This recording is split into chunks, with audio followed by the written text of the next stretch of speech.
Hey, everybody. So today is a little different. If you follow LawDroid Manifesto, you may have heard some of our podcasts with some amazing legal innovators. In fact, my guest today, Jordan Furlong, has been a guest on my show.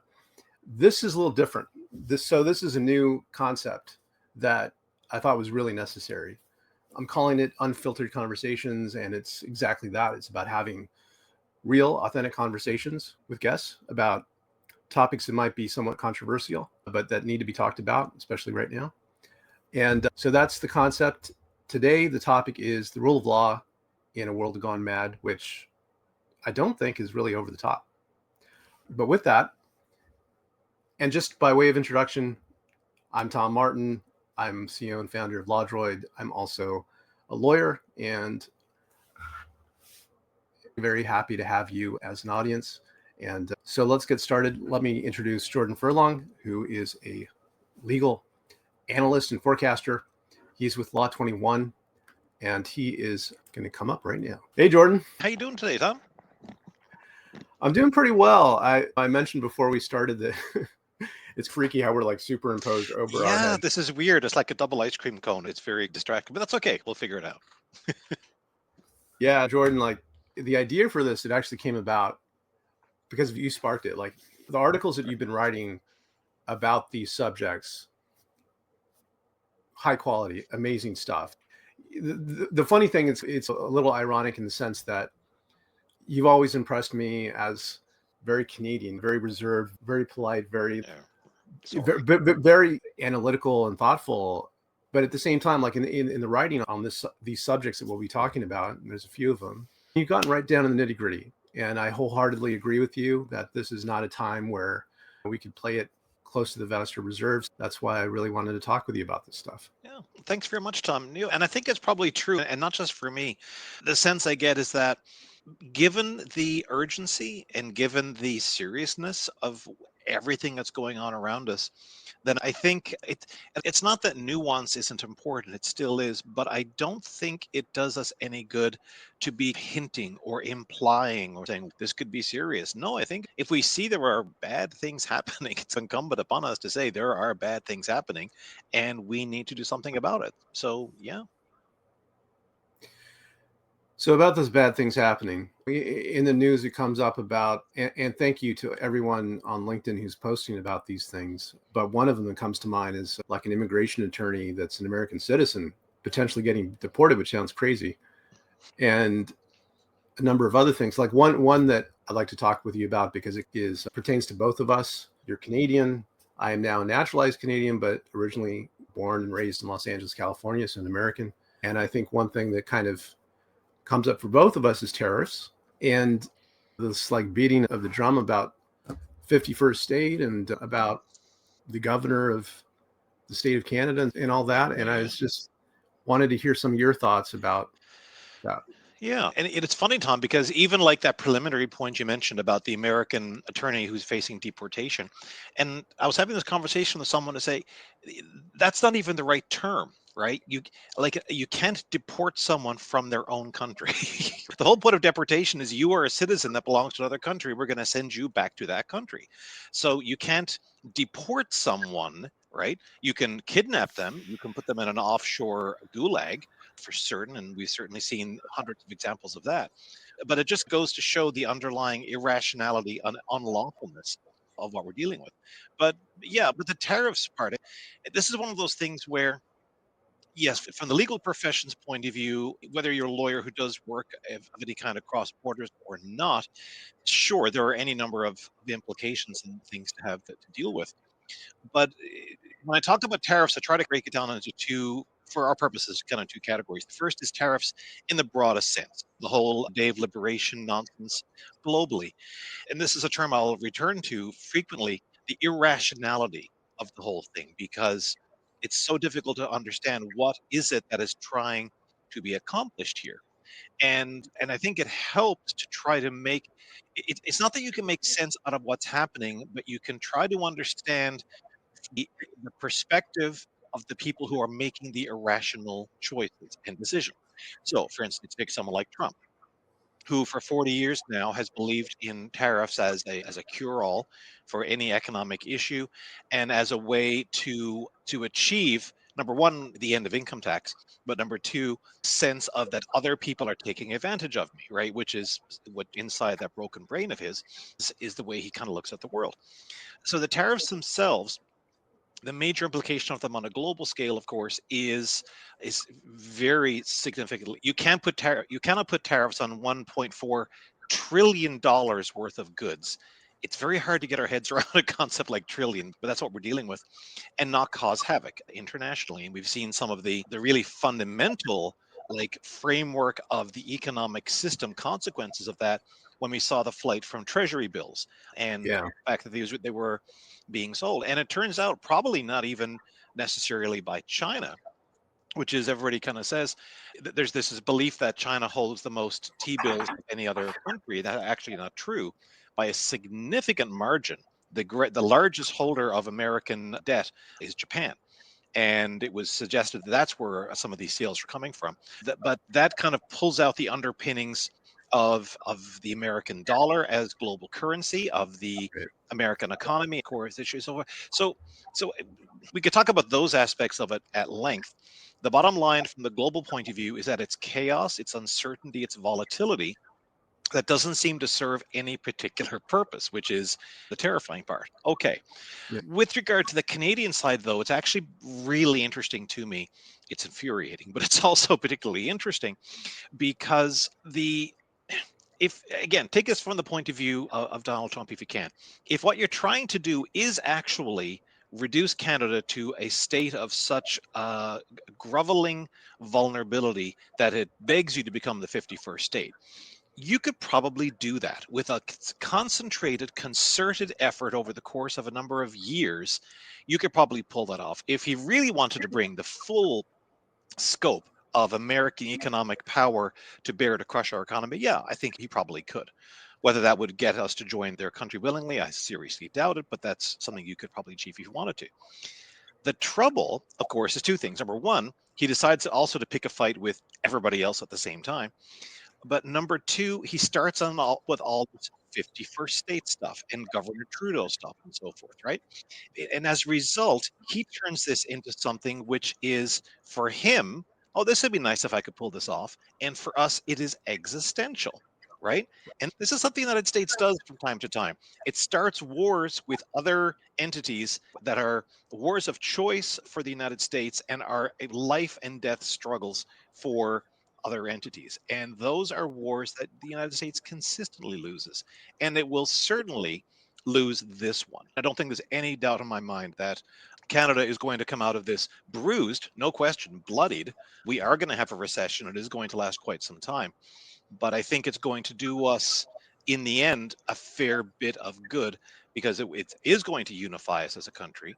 It is going to force us to make some significant productivity upgrades, which were long overdue, and it will kick us out of our complacency, which we fell into for a number of years, knowing that we've got this massive trading partner, we've got the protection of this huge military big brother.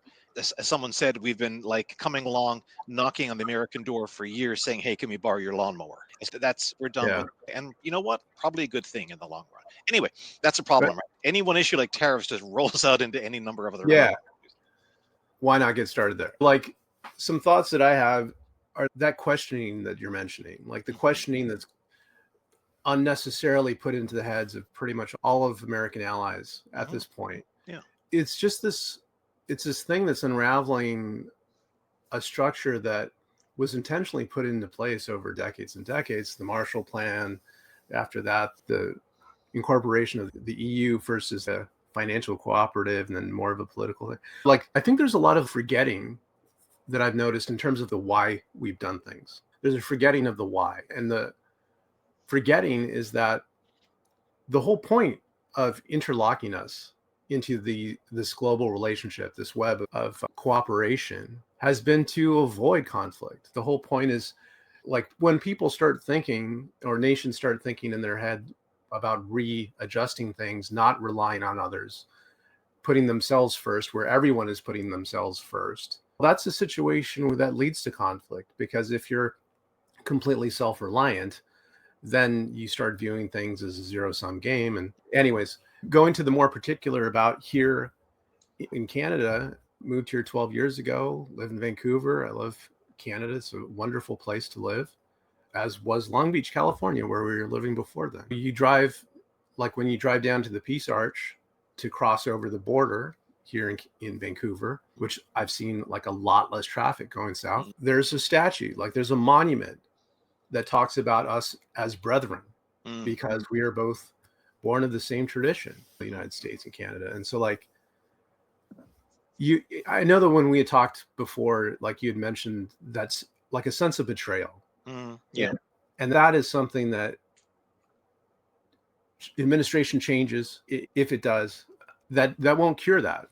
No, I don't think it will. And it is interesting, isn't it? Because there aren't that many countries in the world that about which you could make that kind of declaration or make that sort of descriptive statement and have it be reasonably true. And especially two countries that share a border this long. So it has been a very unique relationship. But it's also maybe been a bit of a reminder of, and I think it was Benjamin Disraeli who once said, nations don't have permanent friends, they only have permanent interests. And I suspect that is probably something that we're seeing right now because the interests of the United States, from the perspective of the government that's running it, has shifted in ways that are not aligned with the interests of other countries, including, if not primarily, Canada. So, from a realpolitik point of view, yeah, we are absolutely entering into a new era. So, there's two quick things about that. One is the sense of betrayal that you mentioned has significant political ramifications because as anybody who's in or around Canada, around Canadians knows, we are pissed over this. We are deeply upset, angry, hurt, frightened, insulted, offended, you name it, right? It's this huge ball of really not happy. And that's really unusual for this country because we can be very provincial and at each other a fair bit. So that sense of betrayal really is felt widely among a lot of Canadians. And I think it probably ought to be, should be, hopefully is, a harbinger of a real change in how we look at ourselves as a country. I said to someone the other day, not to be overly harsh about it, but I said, you know what? We're probably overdue for growing up a little as a country and taking more responsibility for ourselves and not just breezing through because we happen to be in a sunny spot on the beach. So that sense of betrayal is a significant one and it's an important one in terms of what political changes it will bring about. But when you look at it in terms of the economic impacts, it's also a question of being realistic as well. There's I forget the name of it. There's the rule in economics that basically says the costs of doing trade are inversely proportional to the distance away from your trading partner, something like that. And so the United States is an obvious and almost irresistible market for our goods. So it's all well and good to say, oh, we'll start trading with Europe, we'll start trading with Asia. Okay, but the gravitational pull of this market is extraordinary. So I think for Canada, the impetus is going to be to do things, for instance, yes, diversify our markets to a certain extent, but also upgrade our offerings. There is to much too great an extent. We have all these great resources. We have all this amazing, we have oil and lumber and water and stuff. And we basically just bring it to the border and dump it there and say, you guys take it from here and refine it and turn it into higher quality, higher value products, et cetera, et cetera. We got to start doing some more of that ourselves. We have to build our energy infrastructure much greater than we have been. And something I think we've been overdue and thinking about is how do we diversify our trade and services, right? Like you and I fall into this category. I do a lot of the work I do is in the United States or in other countries, and I'm essentially involved in cross-border trade and services. And I suspect that is a market. And by the way, this applies to lawyers generally. There is a market there to build out more, to think how, thanks to the fact we have Zoom, thanks to the fact we have the internet and so forth, you can expand your markets far beyond the places that you used to be before if you're in the business of providing advice or insight or guidance or coaching or any of these kinds of things. That I think is something that we will see more of as a result of all this tariff madness in the coming years. Let's move on to another topic, but this at the same time, it's all part of the same ball of wax here because taking it back to the rule of law, right? Rule of law, as opposed to the rule of a king or Hmm. the rule Yeah. of any particular personality. Yeah. Might makes right. Yeah. Yeah, power versus principle. The reason why, and again, forgetting the why, Mm. the reason why rule of law has it's been such a boon to our economy. It's one of the reasons when I say we, I'm Hmm. thinking the United States because of having grown up there.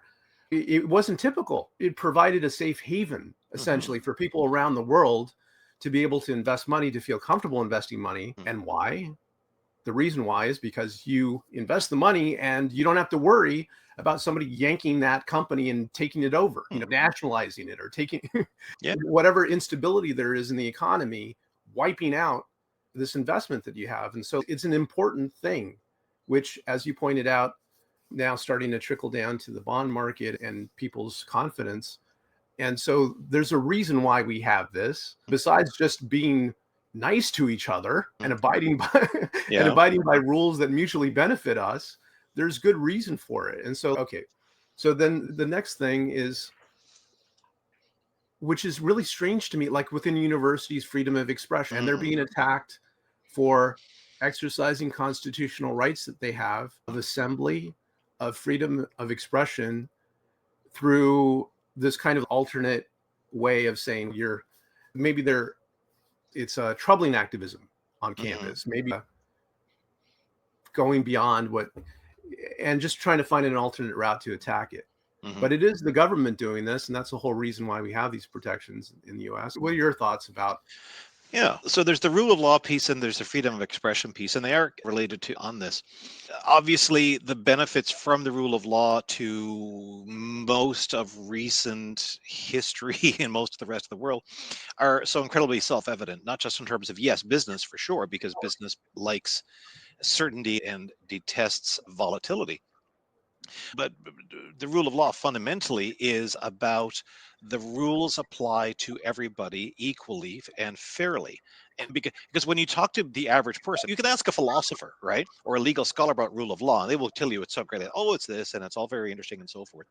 You ask your average person, and they say nobody gets to get away with something just because they're richer or more powerful than I am. That is a gut level sense of what the rule of law means fundamentally. And I think it's that gut level we have to work at and operate at to let people, because when we say the rule of law to your average person, they say, I don't know if I know that. But if you talk about corruption, if you talk about hypocrisy, if you talk about someone got away with this because they had enough money or they're a billionaire or whatever, then that starts making more of an impact. So I think when we talk about rule of law, it's important to yes, to remember the highfalutin stuff, but also to work with that at a very visceral level because that's where you get people involved. And that kind of leads me to the second point. Yeah, the attack on Colombia, which was extremely successful from the Trump administration's point of view, because Colombia more or less caved to everything that they asked them for and said, okay, great.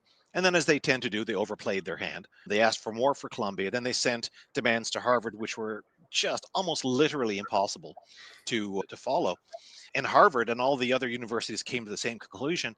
It doesn't, we can't please them. We can't satisfy them. They will not be satisfied until we're gone.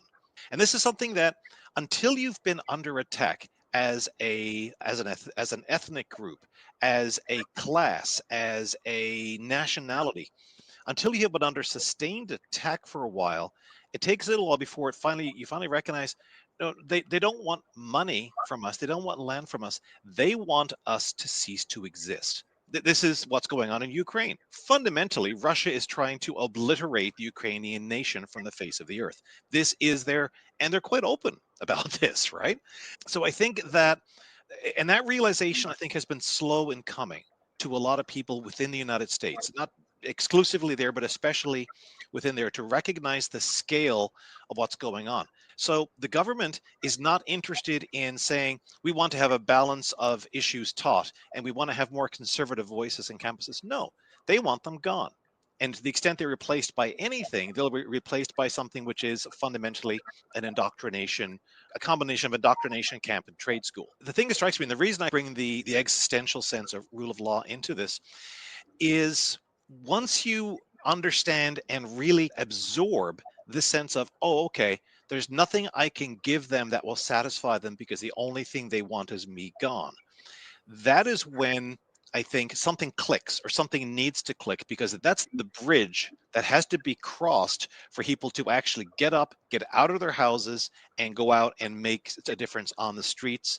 And yes, with their elected representatives for sure, but to actually stand up and say, no, I have to take this way more seriously. If there's something that has particularly bothered me about the way many elite American institutions, which includes Congress, includes law firms, includes universities and the media and so forth, and even a lot of people generally, and again, this is not exclusive to the United States, but there's a sense of somebody should fix this. I hope something happens soon. Somebody should do something about Somebody, it. Yeah, somebody. Yeah. somebody else. And if you're waiting around for someone else to fix this, I promise you, you will be swept away. So that is honestly, that's the point at which I'm waiting for the tide to turn. If that point does not arrive, the tide will not turn, and the United States, as we knew it, will be well and truly over. I do think it will turn because I have faith in human nature, and I actually have faith in the American spirit. But it's going to be a very tough go. But those are the stakes. And this comes right back to what we talked about at the start. It's like we've got to be upfront about the stakes here so that people understand what they're actually at risk of. Because when they absorb that risk, that should scare the hell out of them. And we need people to have the hell scared out of them right now. Thank you for saying that, Jordan. That's exactly why I wanted to have this conversation with you and to have this kind of open conversation, because I know that a lot of people out there are thinking this stuff, worried about this stuff. We're messaging each other about these questions and concerns and fears that we have. But I think having an open dialogue about it maybe lets other people know that it's okay to talk about this stuff. In fact, we should feel entitled and we have a right to talk about this stuff. Yeah. That's exactly the fabric of our both of our countries, is to Yeah. be able to have this kind of free discussion. Yeah. And like one thing that's been extremely troubling beyond all of this has been trouble, but I think it strikes a personal note too, being as a lawyer, that law firms Mm. that are intended law firms to be advocates of clients and also to stand up for the rule of law, because when we get sworn in fact, the rule of law is one of the things that we're taking an oath to defend, not any particular person, but Mhm. order for which we're actually licensed, the law. Yeah. And so some firms have caved. Some firms have made deals with the administration, which is something that has never happened before. Like an executive taking over doesn't reach out to law firms to ask them to behave in a certain way. Like that's No. never something that's been done. Like I don't know, the chilling effect, the fact that it's undermining the principles for which lawyers stand in our oaths, and also the fact of, brings up the old Shakespeare quote, right? First thing you do is get rid of all the lawyers. And although that's a kind of when lawyers are the butt of a joke for most people, you kind of laugh it off. But the context of that is that it's when a strong arm leader wants to take charge, you want to get rid of the people that are standing for the rule of law, and those are lawyers. Yeah. And I think it's definitely a major part of the dynamic that we're seeing play out. So a number of things. Number one, you're absolutely right that one of the many problems and obstacles that we're facing in all this is that so many of these things have come out of nowhere. It's like we have no reference point for this. We can't go back and say, let me think, when was the last time a president threatened to destroy a law firm unless the law firm gave them free services and wiped out all their equity and inclusion initiatives? Oh, okay. No, this never happened before, because that's insane. And that's part of the problem. That's part of drain on our resources, if you will, on our mental and emotional resources. First, we have to actually grapple with what's going on and get our heads around it and say, oh my God, this is actually happening. And that's the thing. That's the reason why, going back to, not for the last time in this conversation, to World War II analogies, that's why the Blitzkrieg was so successful, because by the time you realize what was happening, it was over. So I think that has been a major part of the problem. When you look at those very large and very rich law firms in the US that have, I think there's 9 of them now that have come to these agreements.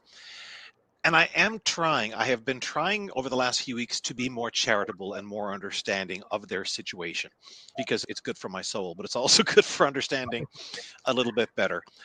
If you are in charge of one of these firms, whether individually or as a group, then you have a responsibility of stewardship to the firm, right? It's not responsible for you to say, I will fly this law firm into a mountain, right? Because you have a duty, and it's a serious duty. It's not, maybe not a professional ethical one, but it is certainly a moral duty to safeguard this business and the livelihoods of the people who work here as much as I can. So I get that. I also get the fact that simply saying things like don't obey in advance is a little bit of saying, all right, why are you blaming the people who were attacked? And I think that's fair as well. The proximate number one cause of all of this is Donald Trump, and he is the root of everything that has happened here. So we have to understand the firms were put in a terrible position. That is me being charitable, and I think it's very true and it's very rational. Doesn't mean that the choices they made weren't wrong. I think they absolutely were. And again, there's two elements of this.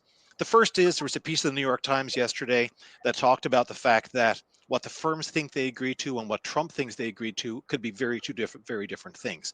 And there's a great deal of uncertainty because no one has actually seen the written agreements. We don't even know if there are written agreements. So we don't know, outside of whatever he's yammered on about at Truth Social, what they've actually promised to do. The firms themselves have been very circumspect about this, hoping it'll maybe all go away.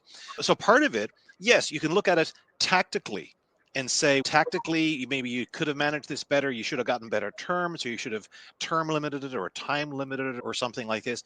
And we can have that discussion, but I think that's the less important discussion than what were you thinking in letting the government decide what your firm is going to do and who your firm is going to be, because fundamentally those are the questions. Yes, there are significant risks to these firms' business. The commercial finance lawyers are all very happy because they can continue to do their incredibly lucrative work. Litigators, as a rule, less happy about it. Okay, that's fine. But reputationally, I think these are body blows to these firms. I wrote a piece about how I don't think they'll ever recover their brand amongst law students and young lawyers. I think they are toast in that regard. But also the broader question of, if you are willing to cave on this, right, on a threat like this, then it's an indictment of the degree to which you actually hold seriously the values of professional independence, of the rule of law, of the ability.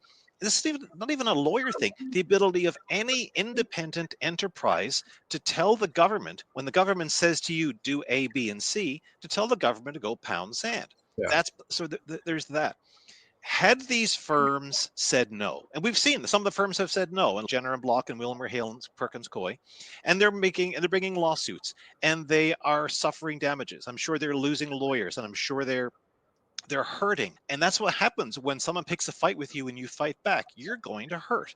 Same thing here in Canada. If we're going to fight back, then we're going to hurt. We're going to bleed out of all this, and we've got to be ready for that. Okay, but the when you make a deal like this, what you were saying is that our continued ability to make money, to continue to be in business, is more important to us than our professional independence and our professional dignity.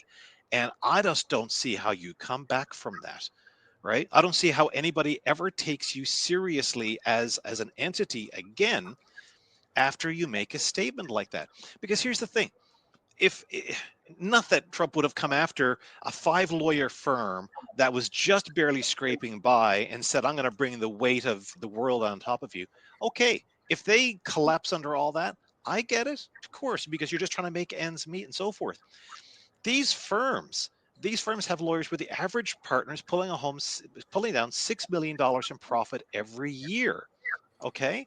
So, yeah, what if you lost half of your profit? What if you lost 80% of your profit? You know what? I think you'd still probably be able to get by and to get through. So, I don't know. It's one of those things where, in a microcosm, what's really, again, two things.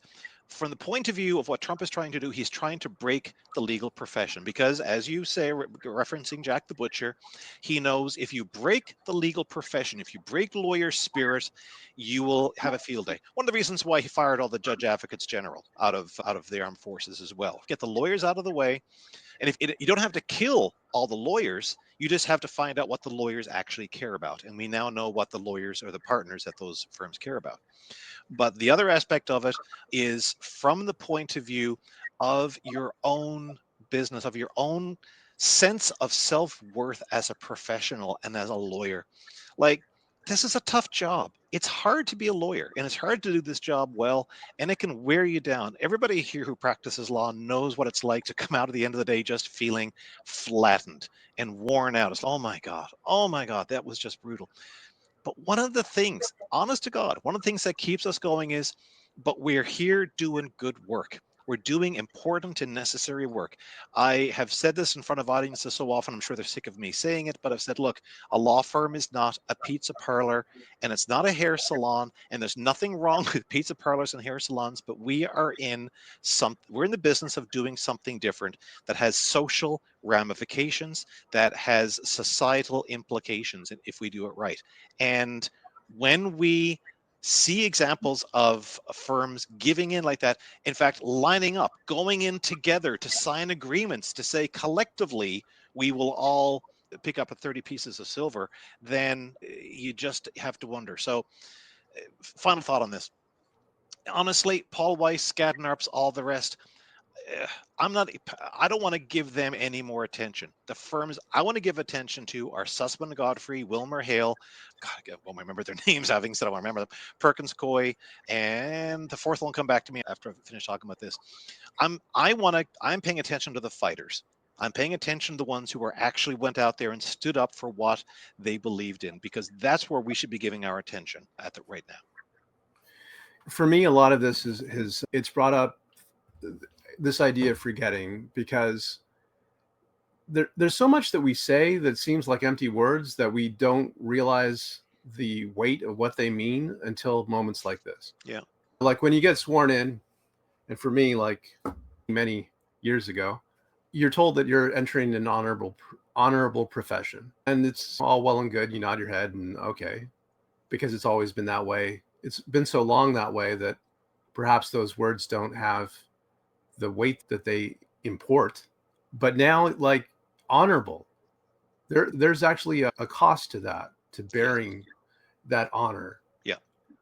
It also brings to mind, and I was talking to a friend about this about a week ago, is we were walking and talking about these very things that people have talked about privately and maybe not felt comfortable talking about openly. But the quote from Martin Luther King Jr., where the Reverend was talking about injustice anywhere is a threat to justice everywhere. Yeah. And I remember hearing that quote and thinking of it as this historical artifact. It was this thing that was a lovely, beautiful, poetic thing to say, as he did say many things that were quite beautiful, but that there was it was wrought by danger. It was wrought by peril. Yeah. And to feel the sense of that brings those words alive in a way that hasn't been before, and in a better situation, hopefully would never have come up. But again, I think it comes back to that idea of forgetting why we have these things. They've been there for a while, and it takes something to shake us up and to wake us up to understand why we're doing what we're doing. And we need to. And it has to happen on a regular basis. You talk about forgetting. One of the reasons we've forgotten is that we are 4 full generations away from the last time the world convulsed itself. People say, oh, we'll never forget what happened. Yeah, we will. And we did. And here we are coming back into it again. But that's the thing. Great truths like this, universal truths about the human condition, do need to be relearned on a regular basis, because otherwise they just become nice things that you put in a frame and hang it on the wall. Oh, a quote from Dr. King, how nice. But it's in a situation like this, coming back to your point about cost. I was having a conversation with an American friend of mine, and one of the things I said to her, and I tried not to put it quite as harshly as this, but I think I probably did. I said, look, if you're waiting for your institutions to come to your rescue, I have to tell you they've failed, right? Congress has failed, flat out. No question about it. Maybe it can recover. I don't know. We'll see. Congress has failed. Many of the lower courts in the U.S. have stood up and done good work, but we all think we know what's going to happen when they hit the Supreme Court and what's going to happen up there. That's a separate conversation, which would be interesting to have in terms of speculating about the impact of that. But even I said the Constitution. Okay, from a Canadian point of view, we have been aware of the American Constitution for a long time. And I was a kid, like 8, 9 years old, and I'm sitting down to watch my Saturday morning cartoons when I'm watching Schoolhouse Rock, and I'm only a Bill on Capitol Hill, and the shot heard around the world, and all this kind of stuff. I learned Yeah. more about American history than Canadian history, which I think is, among other things, a problem. But the Constitution has this mythic status. There was a whole series of movies, fundamentally, that this whole sense of all these Nicolas Cage movies about, oh, the Constitution is the key to all this. It's just a piece of paper that was written by a bunch of guys, most of whom owned slaves, by the way, to more than 200 something years ago. And it's not going to save you either, right? These things have to be renewed and fought for again. And I mentioned Constitution because I don't want to make this just about the United States. Today, here in Canada, it's the 40th anniversary of the passage into, or the proclamation to power, or a proclamation into effect, of Section 15 of our Charter of Rights, which is about equality, the right to equality. And that one, it was delayed for 3 years. Like, the Constitution Act was introduced in 82. Section 15 didn't come until 85 because it took them 3 years just to go through and weed out all the awful inequality throughout the country. So our Constitution, in that sense, is quite young. But our day is going to come. Everybody's day comes eventually. And one of the reasons we look at history and we look around the world and so forth is we take heart from other people. Anybody who's feeling like, oh, I don't know if I can do this, go look at Ukraine, right? Ukraine, which was a country that in so many respects was indistinguishable from any number of other countries that any of us would have ever lived in or visited and so forth. And war was brought onto them, and they could have folded the president, that wonderful line of Zelensky, I don't need a ride, I need ammunition. That's the spirit, right, that we need. And I think if we've got that, we will start to reinvent and rediscover all this. It's these are historical currents, and we are doomed to re-experience them to a certain extent. History doesn't repeat, but it does rhyme. But the choice is always ours as to what we're going to do about it, and that's the choice we're in right now.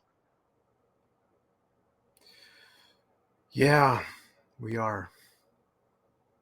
I remember when I was a kid, my dad, and mom, they had me a little later in life, and my dad was in the Korean conflict. Mm. He ran a barber shop, and he had some barbers that worked with him. And sometimes after school, I'd be hanging out at the barber shop until it was time to go home.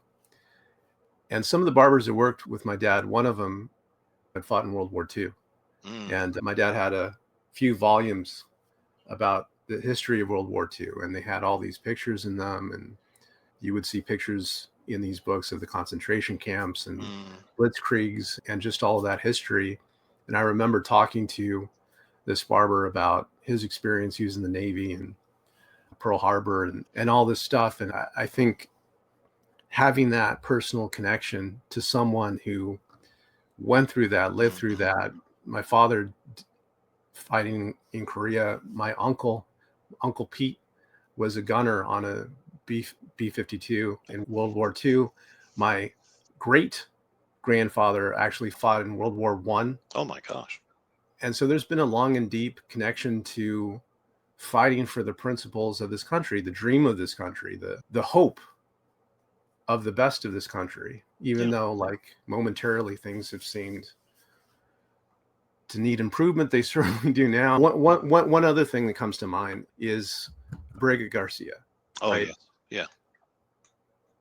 Just to think that there's that lawyer that I mentioned, the immigration lawyer, but there's also this simple man who's a husband and father and special needs child, and just gets lumped into a much larger topic, is that it has to do with due process. Again, hearkening back to the rule of law, that we all deserve our day in court to be able to say our piece, what our view of the facts are, to be able to prove our side. And to have that just wiped away is something that I think everyone should be outraged about. Yeah, and sometimes I wonder, like, as with the rule of law, whether Canadian pronunciation, due process also is a term that is just so bland sounding that people don't appreciate what it actually means. What it means is the government can't just take you and put you in jail. You have the right to have them prove that you've done anything wrong. So there is that. But I think this is an important point. So the fact of his, not just, he's like he's our representative plaintiff at the moment, right? But him and at least 1,200 others, and probably quite a few more that we don't know about yet, whisked off the streets, sent to a Salvadoran prison camp or wherever they have been sent, and done on the merest of bases to have done so.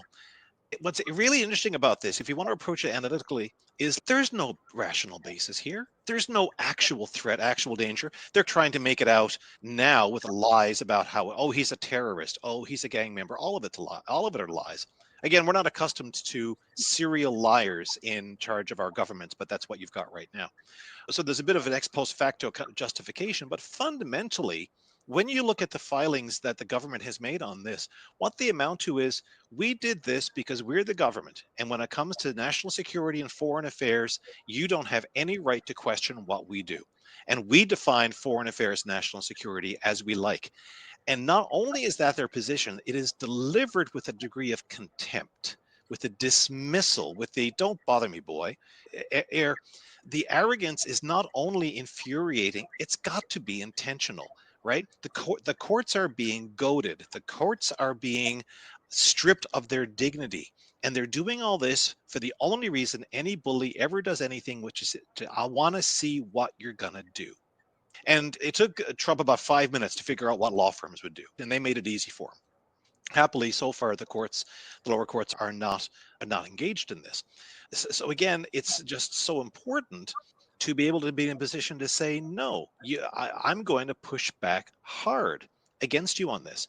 But the reason they're doing it on this guy in particular is because they know that there is a significant swath. Again, I'm not picking on the American population. You'll find this in many Western countries. A significant proportion of the population doesn't like immigrants, doesn't trust people with the wrong kind of last name or the wrong colored skin or the wrong kind of accent. And they can be very easily persuaded that, oh, he's probably bad. And if they say he's bad, that's okay. Because it's always easier, as we have known back to World War II, that when they come for someone who's not, you are not going to make a fuss about this. But once they come for that person, they will not stop coming. It's not going to be enough for courts to say, don't do this, right? Because what's going to happen now? So again, the judge in that case said to the government, you bring him back, more or less. And now they've appealed this to one of the circuit courts. So they'll appeal it again. It's going to go to the Supreme Court at some point. And the Supreme Court's going to be in a position, which I'm sure John Roberts does not want to be in, of saying, if we issue an order to the government to tell them to do X, and the government will probably say, we're not going to do it. And that will be the end of constitutional democracy in the United States. Now, But being afraid of that outcome doesn't mean that you just acquiesce to it. You've got to fight on this sort of thing. But it all comes back to this idea of understanding what is behind it fundamentally is it's a blitzkrieg of chaos. It's an intentionally contemptuous approach to all the liberal ideas, small liberal ideas upon which the country is based. And fundamentally, it is about seeing how far they can go before they get pushback. And that is not just the courts, that is also Congress. Congress went like that, right? So, how far can we push before they give in, before they give up? And that's the question. That's a question everybody in the US has to answer. How far will I be pushed on this? I think that has happened, though, in terms of the Supreme Court. The Supreme Mhm, Court issued an order, mhm. 9-0, ordering the administration to facilitate the return. Yeah. And to me, that is striking for a number of reasons. Number one, 9-0. Even Thomas was like, you got to get that guy back. This is wrong. Yeah. This unanimous. So, and one thing that I had anticipated like some time ago is that likely the administration would just say like, yeah, so what? Because when you look at the power, not the Mhm. principle, but when Yeah. you look Yeah. at the power dynamic, Yeah. what enforcement? Like, what way is there to enforce those words, that order? The executive has the power of the armed forces. Or at least the National Guard, although they've been open to deploying the military domestically as well. But yes, yeah. So what enforcement is there? I think it's anecdotal that Andrew Jackson said something similar to Yeah. Yeah. the Supreme Court. You have your order, go ahead and enforce it, and that's what we're seeing because it was brought up in at one of the White House meetings in the Oval Office about what are you going to abide by this? and it's basically a brush off. Yeah, and it was very interesting watching the whole decision because you're right. It was 9-0, but it was also facilitate the return of, right. And the reason it was 9-0. I'm certain is that Thomas and the other dude, the wife's got the horrible flag, Alito. Thank you. Yeah, Lito. Yeah, Thomas and Alito would not have signed off on anything stronger, right. and maybe more of those of the conservatives. I don't know. It was a lesser. What it was like. You know, I felt like to be reading that. It was like the bartender at a bar and there's a loud, angry, belligerent drunk guy on the corner stool, and to go to them and said, so you think maybe it's time to head home and so forth. It's that kind of thing. You're trying to be nice and not get the angry bully, drunken bully upset, because then he's going to start breaking things. That's more or less what facilitate what it meant. If Yeah. they'd come out with something stronger, we would just gotten to this point sooner. But we're gonna I remember watching a PR professional being interviewed one time. He did crisis PR for celebrities and so forth. And he was asked, like, what's your approach? And he said, I sit down with my client and I say, how is this going to end? And they think about it and they tell me, and I say, let's go there now. So again, this question the Supreme Court has every day: how is this going to end? Because once we get past all the appeals and the this and that and so forth, we know it's going to end. So go there and deal with it now while you can, is what I'm inclined to think about it. Again, easy for me to say in the cheapest seats possible, but pulling the camera back on this, again, important to understand, it's a multi-front assault. It is a multi-front attempt to destabilize the American government, the American way of life in the country in any number of respects, economically and culturally and so forth. And I said early on, I said, Americans, I said, I think if you were to view the situation as a hostile foreign entity has taken over your government, it might help you respond better to what's going on. But understanding what's going on, having a sense of the urgency and the gravity of the situation helps. But the thing is, and I feel we're coming up on time, so I want to end on a positive note. I said none of this is foreordained. None of this fight is not over. We haven't even begun. Who was the American guy who's a revolutionary? We have not yet begun to fight. It's Patrick Henry. yeah, so that's where we are. We know, I think, what the nature of the challenge is that's in front of us. And now when I say us, I'm not just talking about the United States, I'm talking about everybody who's affected by this. My country is very viscerally affected by what's going on, and pretty much everybody else is, right? But we have agency and we have power of our own. There is power in the people. This is something that, again, people like Dr. King understood, that all we have to do is be prepared to take that step to take on the cost. It is a cost, it is a sacrifice, there's no question about it, but it is something that we are called upon from time to do. Your father and your uncle and your great grandfather, they were called in their time as well. And the nature of what they had to do was they had to go to another country and be shot at. I don't know what we'll be called on to do, but nobody gets to get through life without having one of these, at least one of these challenges placed to them. This is our time. This is when our own challenge is here, and we are up for this.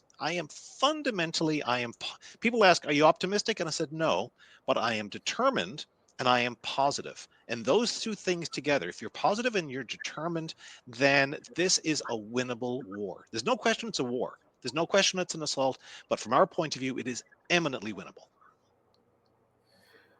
I think that's a fantastic way to end this, Jordan. I mean, it really is. It really is in the balance, like our democracy, about choosing between power or principles. And I believe in us. I believe in what we can build together. Believe in a hopeful, peaceful country where we can have all of the things that we believe that we had as rights and do have as rights. Mm-hmm.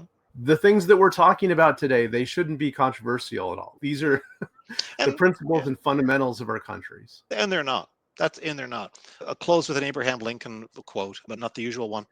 Someone asked him one time, apocryphally anyway, Mr. Lincoln, if you called a dog's tail a leg, how many legs would it have? And he said, four. Calling it a leg doesn't make it one. In calling into question these foundational beliefs and ideals that we all share across nations, across borders, across hemispheres, saying that they're worthless doesn't make them worthless. They only become worthless if we shrug and say, oh yeah, you're probably right. No, this is everybody who stands up, everybody who fights back, everybody who makes a statement to say, no, that's not true, that's not right. That's all you have to do. Honestly, like, we are not called upon to take up a rifle and go and shoot. That's not what I'm advocating, and I hope to God it doesn't come to that. But it starts with being able to say, no, not on my watch, not while I'm around. I'm not letting you get away with saying these things and doing these things, and I will try to stop you. That's all, really, all we all got to do. It's up to us. Let's not forget. Let's keep going, and we can make the world we want to live in. Rock and roll. Thank Alrighty. you, Thank you, George. Tom. Great conversation, man. Take care.